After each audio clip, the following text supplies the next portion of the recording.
Praise the lord. హల్లెలూయా. దేవుని నామానికి మహిమ కలుగునుగాక. ప్రభునందు ప్రియులారా, దేవుడు మనందరినీ ప్రేమించి సజీవ లెక్కలో ఉంచి ఈ పునరుద్ధాన దినమందు ఈ రీతిగా ప్రభు సన్నిధిలో మనం అందరం కూడా చేరి మన ప్రభుని స్తుతించే గొప్ప భాగ్యాన్ని దేవుడు మనకు దయచేసిన రీతిని బట్టి మనం ఎంతైనా దేవుణ్ణి స్తుతించాలి, దేవుని నామాన్ని ఘనపరచాలి. స్తోత్రం చెప్పండి. హల్లెలూయా. మంచి పేర 120వ కీర్తన భాగాన్ని మనం చదువుకున్నాం. ఈ 120వ కీర్తన భాగాన్ని మనం పరిశీలన చేస్తే ఈ కీర్తన 120వ కీర్తన భాగము నుండి యాత్రా కీర్తనలు ప్రారంభమవుతున్నాయి. ఏ కీర్తనలు? యాత్రా కీర్తనలు ప్రారంభమయ్యి మనకు 134వ కీర్తన వరకు 134వ కీర్తన వరకు యాత్రా కీర్తనలు మనకు కనబడుతున్నాయి. మొత్తం 15 కీర్తనలు, యాత్రా కీర్తనలు మనం చూస్తాం. ఈ యాత్రా కీర్తనలు అని ఎందుకు పేరు వచ్చిందంటే, ఈ కీర్తనలు యెరూషలేముకి ఇశ్రాయేలు ప్రజలు వెళ్ళేటప్పుడు ఆ పర్వతాలు ఎక్కి యెరూషలేముకి వెళ్ళేటప్పుడు ఈ కీర్తనలు పాడుకుంటూ వెళతారు. మరలా యెరూషలేము నుండి తమ గుడారాలకు, తమ ఇండ్లకు వారు తిరిగి వచ్చేటప్పుడు ఈ యొక్క కీర్తనలు పాడుతూ వెళతారు. అంటే వారు ప్రయాణము చేస్తూ పాడే పాటలు. అందుకే వీటికి యాత్రా కీర్తనలు అని పేరు వచ్చింది. ఇశ్రాయేలు ప్రజలు ఏటేటా ప్రతి సంవత్సరం 3 సార్లు వారు యెరూషలేముకు వెళ్ళి అక్కడ వారు పండుగలు జరుపుకొని వారు తమ మొక్కుబడులు చెల్లించి మరలా వారు తిరిగి తమ ఇండ్లకు వస్తారు. వారు యాత్ర చేసేటప్పుడు, వారు ప్రయాణం చేసేటప్పుడు వారు ఈ కీర్తనలు పాడుకుంటారు అని చెప్పి మనము దేవుని వాక్యాన్ని బట్టి మనం గ్రహించాలి. కనుక ఈ యాత్రా కీర్తనలు అనేటువంటి మాటలను మనం పరిశీలన చేస్తే హెబ్రీ భాష యొక్క అర్థాన్ని బట్టి చూస్తే ఎక్కి వెళ్ళుట అని అర్థం. యాత్రా కీర్తనలు అంటే ఎక్కి వెళ్ళుట అని అర్థం. ఎక్కి వెళ్ళేటప్పుడు వారు దేవుని స్తుతిస్తూ, వారు దేవుని నామాన్ని మహిమపరుస్తూ ఈ పాటలు పాడుతూ వారు వెళుతారు అని చెప్పి మనము దేవుని వాక్యాన్ని బట్టి గ్రహించాలి. నిర్గమకాండం 34వ అధ్యాయం 23-24వ వచనం చదివితే, సంవత్సరమునకు ముమ్మారు నీ పురుషులందరూ ప్రభువును ఇశ్రాయేలు దేవుడైన యెహోవా సన్నిధిని కనబడాలి. చాలు, దేవుని స్తోత్రం.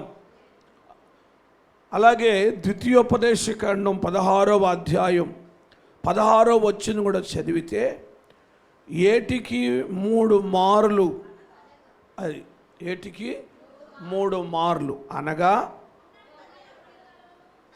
పొంగని రొట్టెల పండుగ, వారముల పండుగ, పర్ణశాల పండుగ, ఈ 3 పండుగలకు వారు సంవత్సరానికి 3 సార్లు ఆ యెరూషలేముకి యెహోవా సన్నిధికి వెళ్ళాలి. ఆ 3 సార్లు పండగ ఏంటంట? ఒకటేమో పొంగని రొట్టెల పండుగ, రెండోది వారముల పండుగ, మూడవది పర్ణశాల పండుగ. ఈ 3 పండుగలకు వారు యెరూషలేముకి వెళ్ళాలి. వారు యెరూషలేముకి వెళ్ళాలి అంటే యెరూషలేము పట్టణం పర్వత శిఖరాల మీద ఉంది, కొండ మీద ఉంది.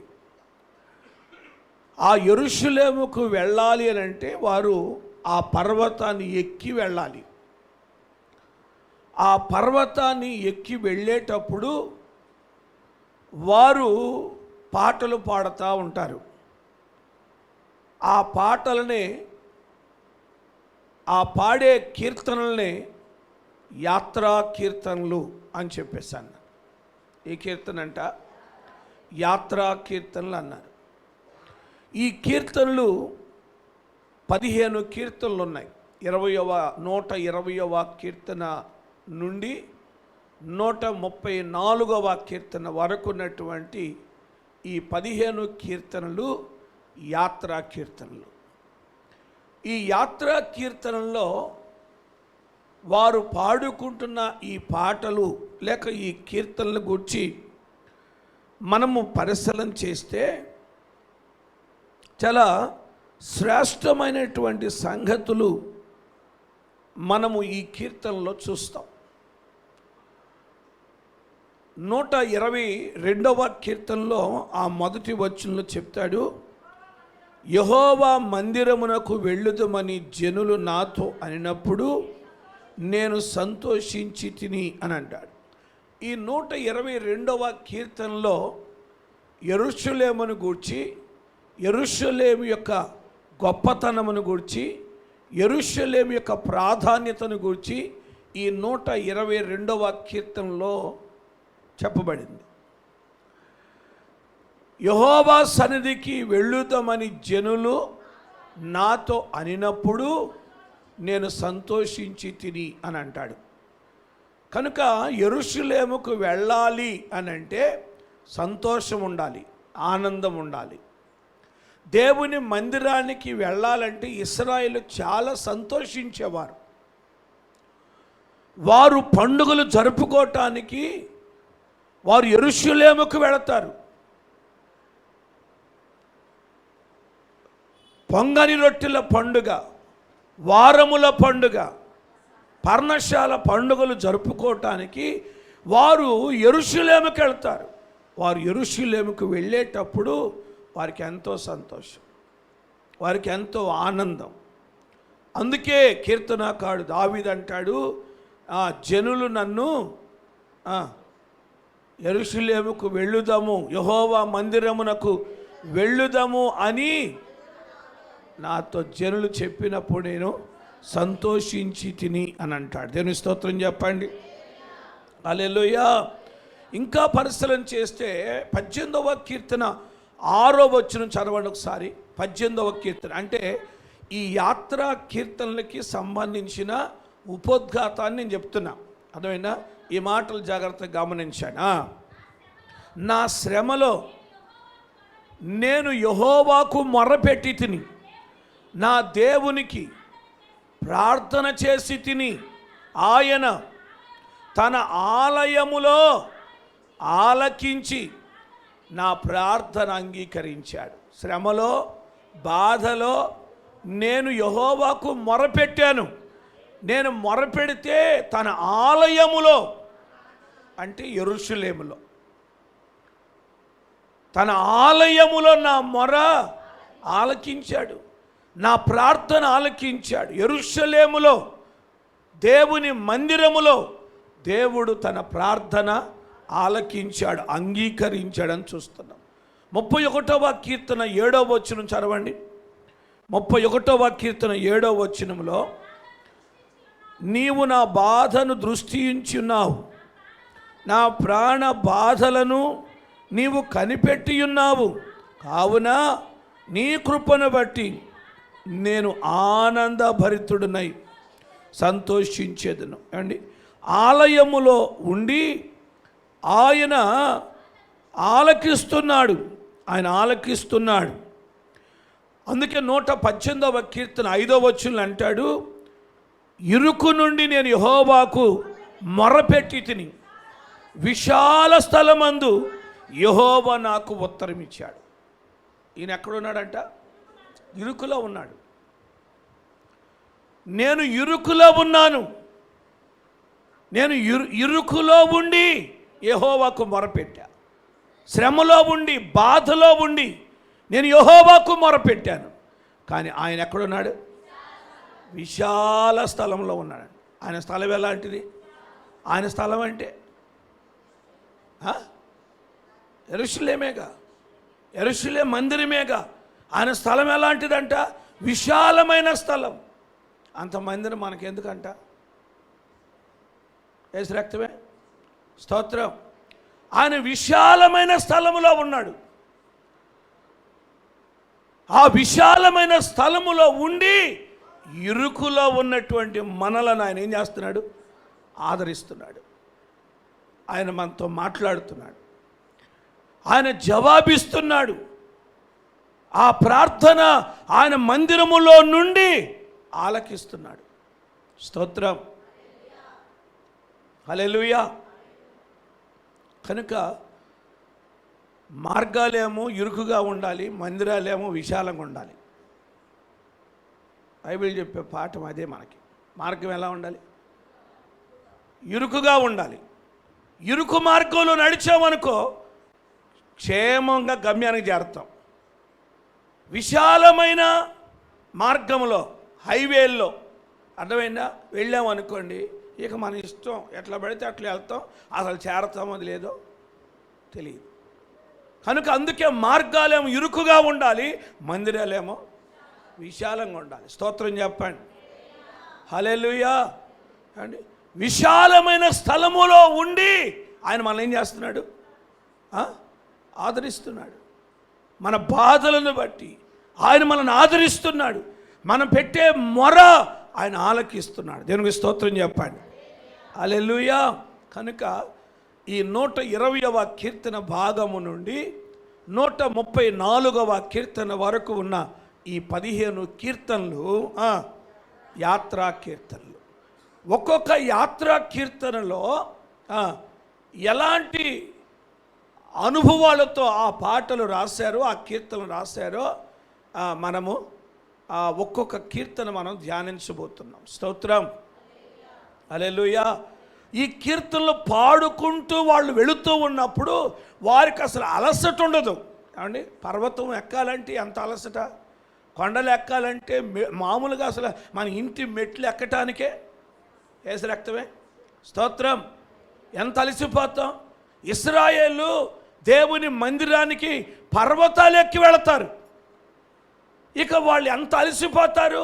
వారికి అలసట లేకుండా ఉండటానికి అండి వారు పాటలు పాడుకుంటా, దేవుని స్తుతించుకుంటా వెళతారు. కనుక ఈ పాటలు పాడుతుంటే, దేవుని స్తుతిస్తుంటే ఇక వాళ్ళకి ఏమాత్రం కూడా అలసట అని అనిపించదు.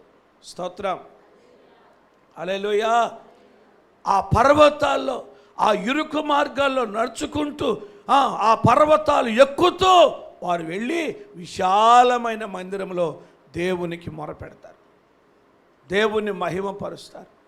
వారి సంగతి అంతా, వారి బాధలంతా వారు దేవునికి చెప్పుకుంటారు. దేవునికి స్తోత్రం. కనుక వారు ఈ యాత్రా కీర్తనలో ఎలాంటి మాటలు లేకపోతే ఎలాంటి ప్రార్థనలు వాళ్ళు చేశారో, ఎలాగూ దేవునికి మొర్రపెట్టారో ఈ కీర్తన భాగంలో ఒక్కొక్క కీర్తనలో మనము ధ్యానం చేద్దాం. కనుక మరలా వచ్చే వారం కూడా 120వ కీర్తనే ప్రారంభిద్దాం. ఇప్పుడు నేను ఉపోద్ఘాతం మాత్రమే చెప్పా. దేవుని స్తోత్రం. హల్లెలూయా. ఇక 120వ కీర్తన నుండి ఒక్కొక్క కీర్తన మనము ఒక్కొక్క రోజు ధ్యానం చేస్తూ మనం ఆ కీర్తనలను చక్కగా వివరించుకుందాం. అట్టి కృప దేవుడు మనకు దయచేయునుగాక. 2 చేతులు ఇది స్తోత్రం చెప్పండి. హల్లెలూయా. ఇరుకులో మొరపెడితే విశాలమైన స్థలంలో దేవుడు జవాబిస్తాడు. కనుక యాత్ర కీర్తనలు యెహోవా పర్వతానికి ఎక్కి వెళుతూ ఆయన మందిరంలో కనబడాలి. దేవుని స్తోత్రం. వారు పాటలు పాడుకుంటూ వెళ్ళారు. కనుక సియోనుకు వచ్చేటప్పుడు, యెరూషలేముకు వచ్చేటప్పుడు పాటలు పాడుకుంటూ దేవుని స్తుతించుకుంటూ రావాలి. దేవుని ఘనపరుస్తూ దేవుని మహిమపరుస్తూ వచ్చి యెరూషలేములో కనబడాలి. దేవునికి స్తోత్రం. అప్పుడు నువ్వు ఆ మార్గములో వస్తూ ఉంటే సియోను మార్గములు ఎంతగానో సంతోషిస్తాయి అండి. ఒక వారం నువ్వు రాకపోతే, ఒక రోజు నువ్వు రాకపోతే సియోను మార్గాలు నిన్ను గూర్చి ఏడుస్తాయి అంటాడు విలాపవాక్యముల గ్రంథంలో. ఏమంటాడంటే సియోను మార్గాలు ఏం చేస్తాయంట?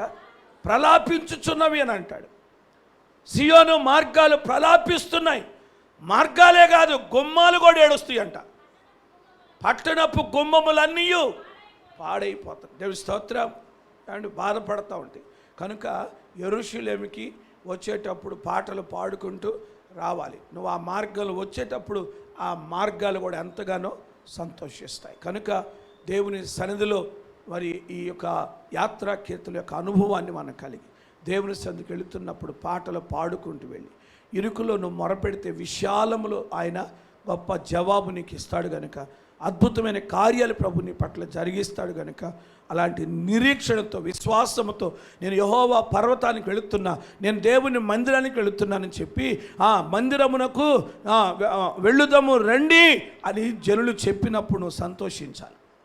మందిరానికి వెళ్ళేటప్పుడు నువ్వు సంతోషించాలి. ఉసూరు మొహం వేసుకొని రాకూడదు. మందిరానికి ఏడు మొహం వేసుకొని రాకూడదు. ఇప్పుడు వెళ్తున్నాను, ఆయన ఎప్పుడు వదిలిపెడతాడు, అసలే వర్షం పడుతుంది, ఏసు రక్తమే.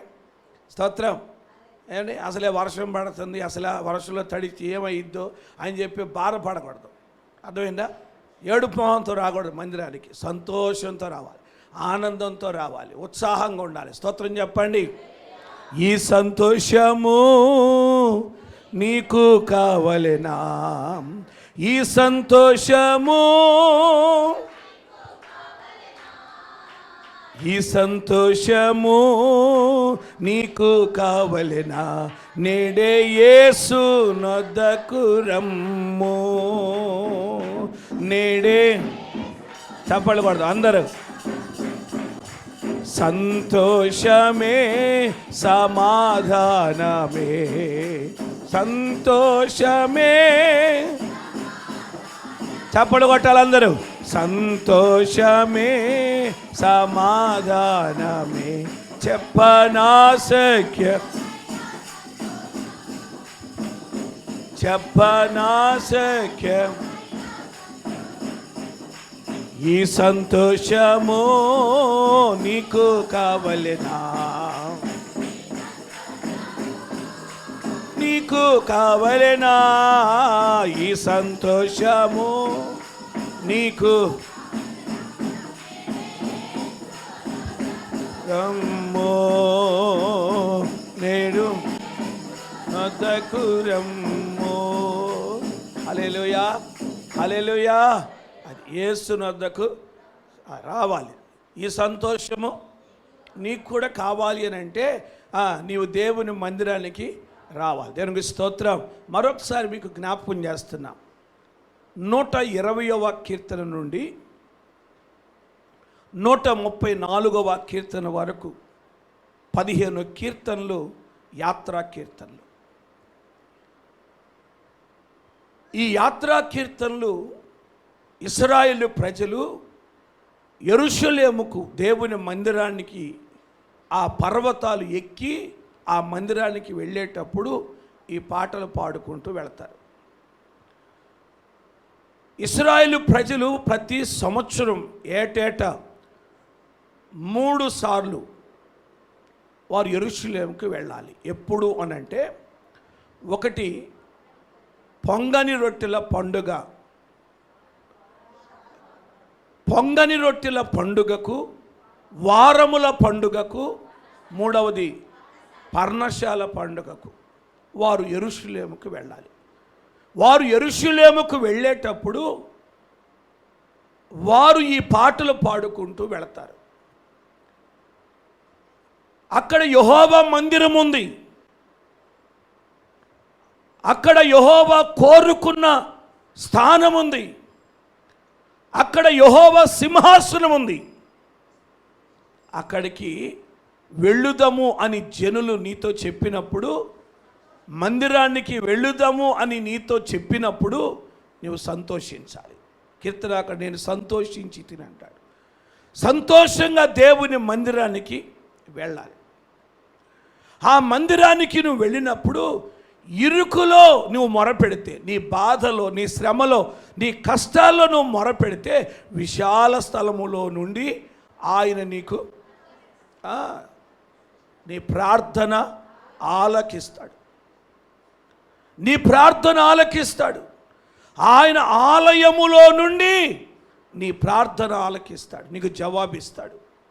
కనుక దేవుని మందిరానికి వెళ్ళేటప్పుడు వారు పాడుకున్న పాటలు ఇవి అండి, యాత్రా కీర్తనలు. హెబ్రీ భాషను బట్టి చూస్తే ఎక్కి వెళ్ళుట, ఎక్కి వెళ్ళుట. ఎక్కి వెళ్ళేటప్పుడు ఈ పాటలు పాడుకుంటూ వారు వెళ్తున్నారు. కనుక చాలా శ్రేష్టమైన సంగతులు ఈ యాత్రా కీర్తనలలో, ఈ 15 కీర్తనలలో ఎన్నో శ్రేష్టమైన సంగతులు, శ్రేష్టమైన అనుభవాలు మనము ఈ కీర్తనలో చూస్తాం.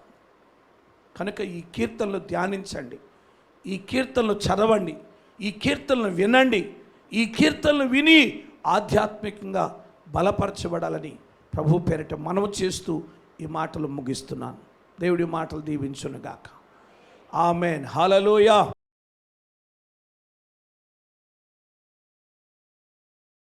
యేసయ్యా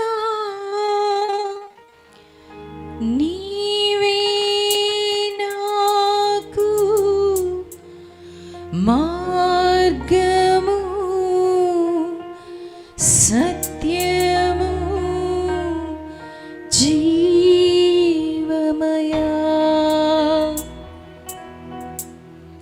నిన్ను విడచి ఉండలేనయ్యా,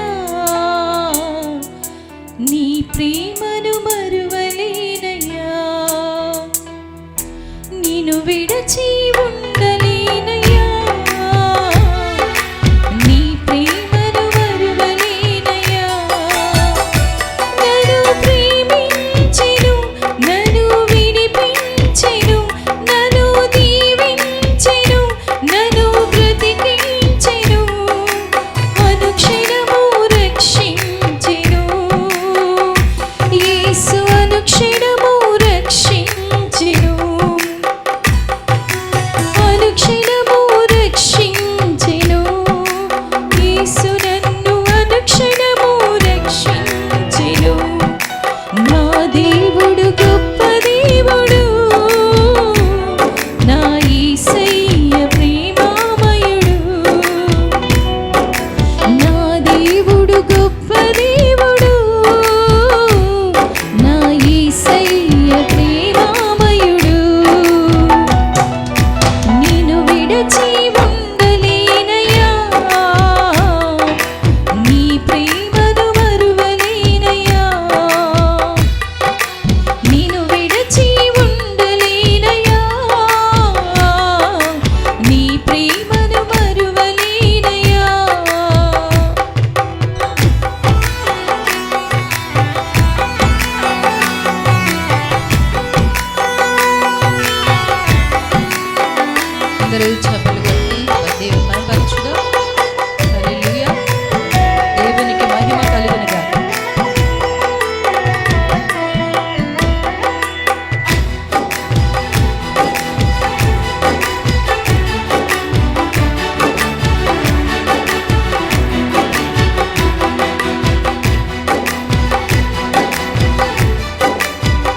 చేసి ప్రతి క్షణము కాపాడెను.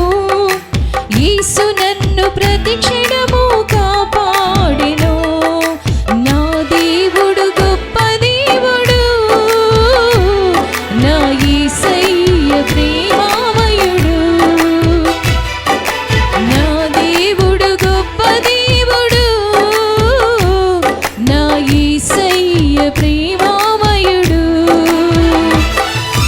నిన్ను విడచి ఉండలేనయ్యా, నీ ప్రేమను మరువలేనయ్యా. నిన్ను విడచి ఉండలేనయ్యా,